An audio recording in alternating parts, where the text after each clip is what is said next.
Alright everybody, back on my own today. So I've got a few days off from work. I've got today and tomorrow, and then I'm off to do the round the island race in the Isle of Wight with my friend Alan from Evesham. But my task for today is to continue with what Melissa was doing last time she was here. So let's have a look. So yeah, last time Melissa was here, she got this hatch off and has popped a piece of perspex on. But there's a patch of welding I need to do under there, under this little bit here. So I'm going to have to clean that up, cut it out and weld a piece in. Let's get cracking. Step one, I'm just going to mark out the part where I've got to cut out. This looks pitted, but it's not too bad. This is the bad bit.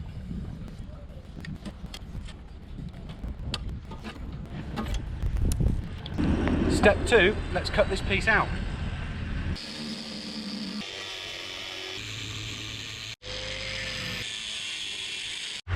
That's that bit chopped out. I'm just going to clean up around the edges and then I can make a template or cut a piece of metal to go back in there. I'll just do the same on the inside, clean up the paint, and then we're ready to cut a piece of steel to go in there.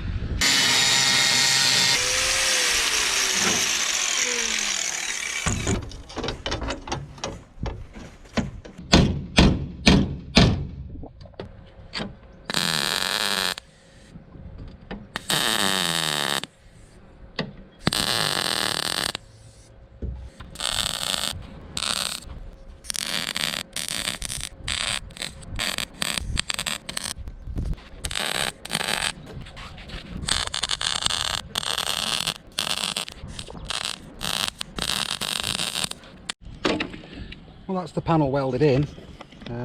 We're welded in and cleaned up. I'm going to have a tidy up and a sweep, and then I'm going to just put some rust inhibitor on this so that I can paint around the frame and prep it ready for the window to go back on. It's so tempting at this point to think, I've got the grinder out, I've got the welder out, let's weld in another piece. But my sensible brain is telling me, finish this, or keep going on this at least. Might not finish it before sunset, but clean it up, put the rust inhibitor on, and get it ready for the window to go back on. Stop rushing on to the next thing. So that's what I'm going to do. I'm going to be restrained. Something I've been meaning to do for ages, or wanting to do for ages, long before the mast came down, is get this box open and have a look down there and see what's in the keel box. Let's have a look, shall we? So these are actually bits of threaded bar with nuts on the underneath. I'm going to have to get a spanner on the underneath of them.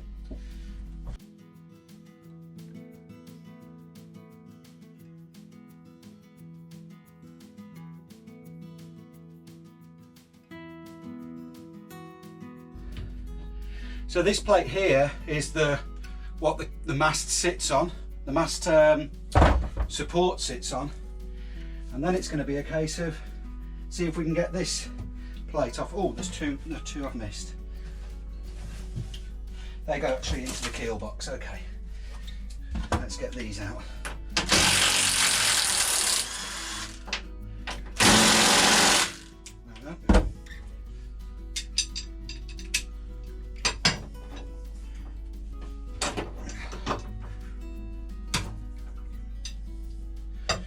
Well, that one's sheared off, so that's going to need drilling out, because I'm not taking any chances with having bolts missing on the keel box. But that's okay, we can drill that one out and tap a new thread in. Next thing is to try and lift this actual box lid off.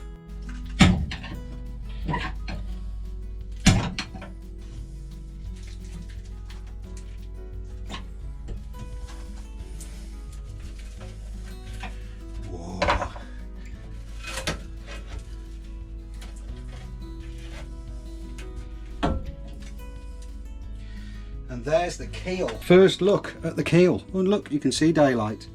So at first glance, there's surface corrosion and there's a lot of mud, obviously, because the keel's been up and down and has had sort of dried mud caked onto it. And there's a lot of kind of of this kind of goo butyl. I just think it's a load of butyl that's around the keel box. But the steel doesn't look to have any more than a bit of surface corrosion on it. It's just brown, but I'm pretty sure that underneath there somewhere is the pivot pin. I think it's got to be here somewhere is the pivot pin, and we may end up, oh look, that must be the grease point for the pivot pin, I presume. But we may have to take the keel out completely, and we'll cross that bridge when we come to it. It's going to take a bit of cleaning up, that is, isn't it? I'm probably not going to do that right this minute, if I'm dead honest. I just wanted to get the keel box off and see how bad the keel looks and the corrosion looks. And you're probably thinking, that looks awful. And I'm thinking, didn't look too bad to me. But that's been my attitude all the way through this boat. Which is why a lot of people think we're crazy. The one thing that I will say is that when we measured the thickness of the keel box, this keel box here, with the ultrasonic thickness tester, nowhere had it gone thin at all anywhere. So all of this kind of flaking paint and flaking surface rust, it clearly hasn't affected the thickness of the steel at all, because we tested it with the ultrasonic thickness tester. But for now, I need to put that plate just back in place, I think, because it will be a pain in the bum otherwise, and I shall stand on it and hurt myself. And I know I'm working in bare feet.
So the roof's all sanded and ready to be painted pretty much. We've spent hours on this today, painting this, not painting, prepping the surface. And Melissa's just giving it a wipe over with some acetone to get any specks of dust. We haven't got any tack cloths. I really like to use a tack cloth for this, but don't have any tack cloths. But a wipe over with some acetone, just to make sure that the surface is as clean as can be. We're painting outdoors at the end of the day. It's a dusty environment, so it's not going to be perfect. But bear in mind, this is only the primer, and after the primer is on, we're going to be flatting it back anyway before we do the top coat. So yeah, that's cleaning ready for painting now. Last few bits of cleaning, and then we are actually going to put some paint on the pilot house roof. Exciting stuff.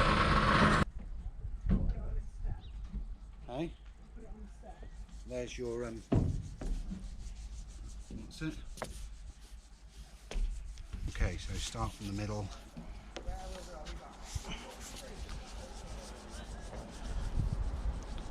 And just be careful Nearly splished some on the window.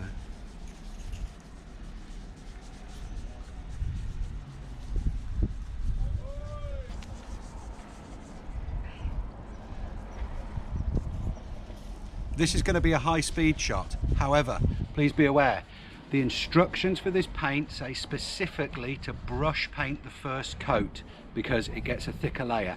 We will be rolling and tipping, but the instructions are specifically say to brush paint, so don't shout at us for it.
Melissa's just using a bit of thinners to clean up the few little drips that went on the window. It's actually not a problem if it goes on the window because it's cleans off and scrapes off perfectly easily. Let's just have a quick look. What have we done?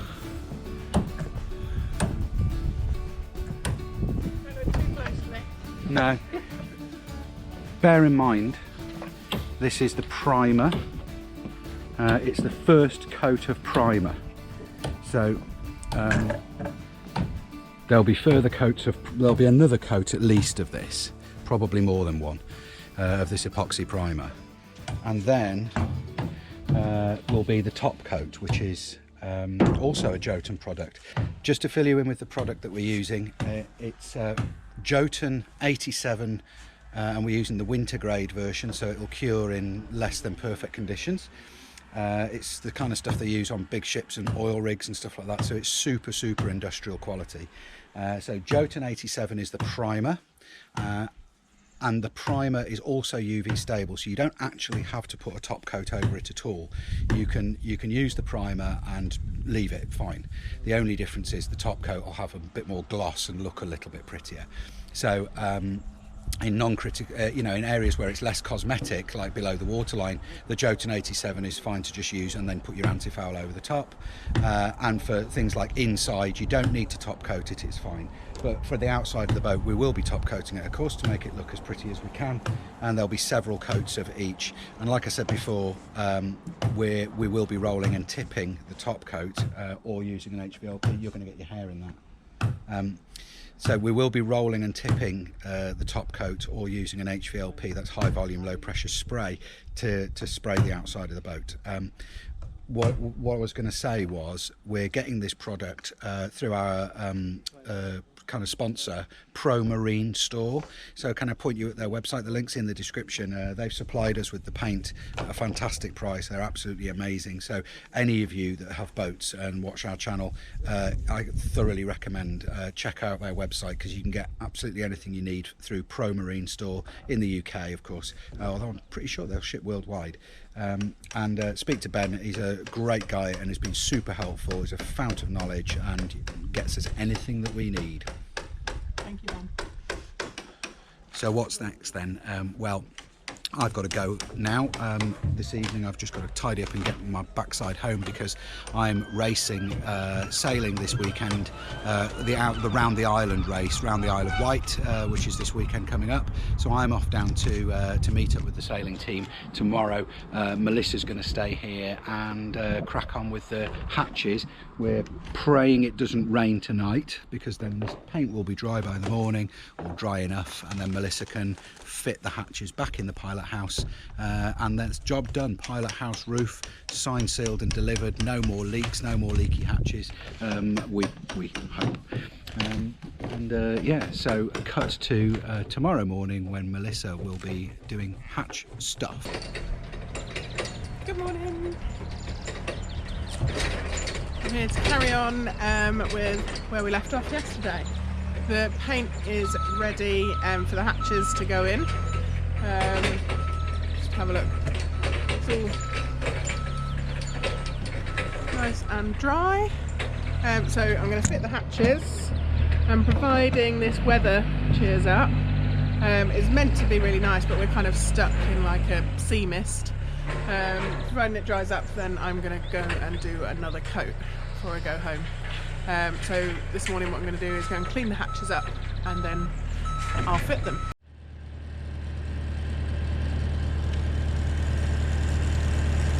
Right, this hatch I got in position pretty darn well, and I didn't expect that to happen.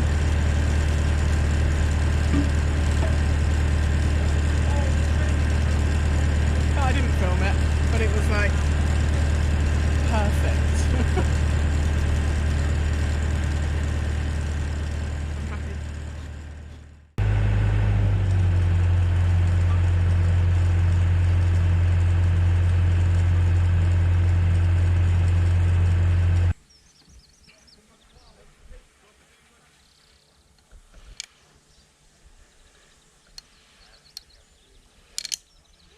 Two hatches in, one more to go. These ones are slightly harder because I'm here on my own. The others are all tapped, but these ones are drilled and bolted. So obviously I'm trying to hold the spanner inside and tighten them up from the top.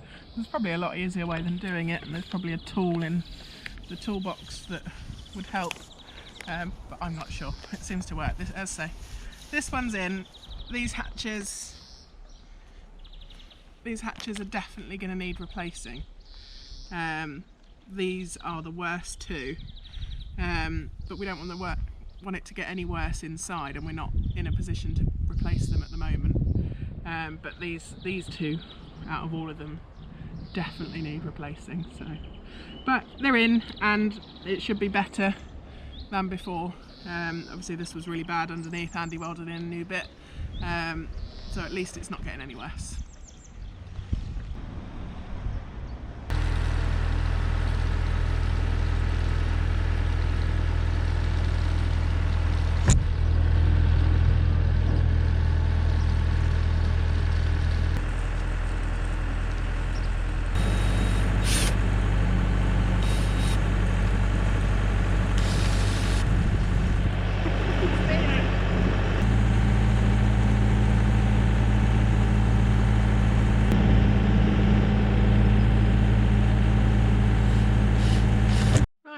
So I'm done for the day. 3 hatches in, a second coat of paint where I could reach because I didn't want to walk over the roof of the pilot house, and I'm covered, absolutely covered in Sikaflex. I had my hair tied up, but I should have worn a hat. It's all in my hair and everything, so that's going to be fun. But let's just show you what I've done.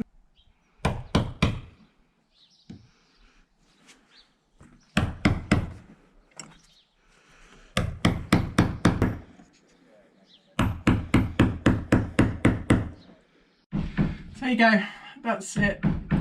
Looking nice and white and shiny for now. As always, thank you so much for watching. Please like and subscribe if you enjoyed this video, and we'll see you next time. Bye bye.